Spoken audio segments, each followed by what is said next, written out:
Le journalisme mène à tout. C'est pourquoi le journaliste doit être capacité pour véhiculer une information juste et vraie face à l'éthique et la déontologie.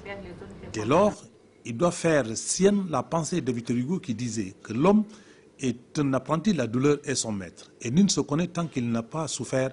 La vie est un apprentissage permanent. Fin de citation. Un atelier de formation a regroupé des journalistes sur la sécurité sanitaire des aliments au Codex Alimentarius. Un atelier national Sénégal, mais qui nous permettront, nous, au niveau du Burkina, de faire également des choses, c'est dans la sensibilisation des populations et de pouvoir expliquer aussi à nos collègues journalistes, communicateurs au Burkina Faso ce que c'est que la sécurité sanitaire des aliments. Bien sûr, vous avez vu également que moi, personnellement, on peut faire la différence entre deux notions. C'est la sécurité alimentaire tout court et la sécurité sanitaire des aliments, qui sont deux notions différentes. Je ne peux, comme je le disais, que remercier les initiateurs de cet atelier.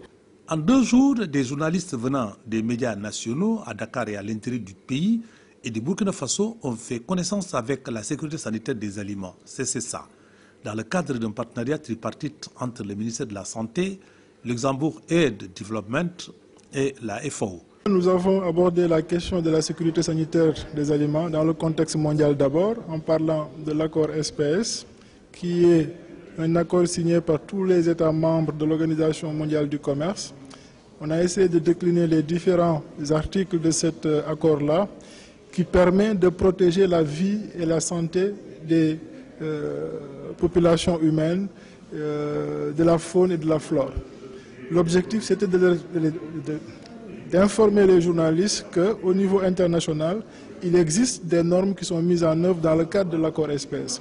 Ces normes-là qui sont mises en œuvre par l'accord proviennent de 3 grandes organisations qui sont le Codex Alimentarius, la CIPV et l'OIE. C'est important à savoir que ces organisations-là édictent des normes qui proviennent des États membres. Le président du comité national du Codex Alimentarius a magnifié l'engagement des participants et leur engouement à accompagner le processus de sécurisation sanitaire des aliments pour la santé des consommateurs.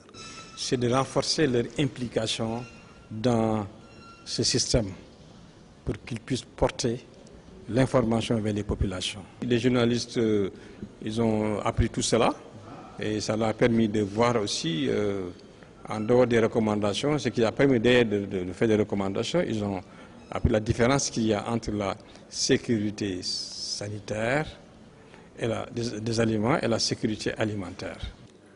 Dans un cours à venir, un réseau des journalistes pour la sécurité sanitaire des aliments, CCSA, sera porté sur les fonds baptismaux pour la mise en œuvre du futur plan d'action de communication pour conscientiser davantage les différents acteurs du CCSA pour préserver la santé des populations.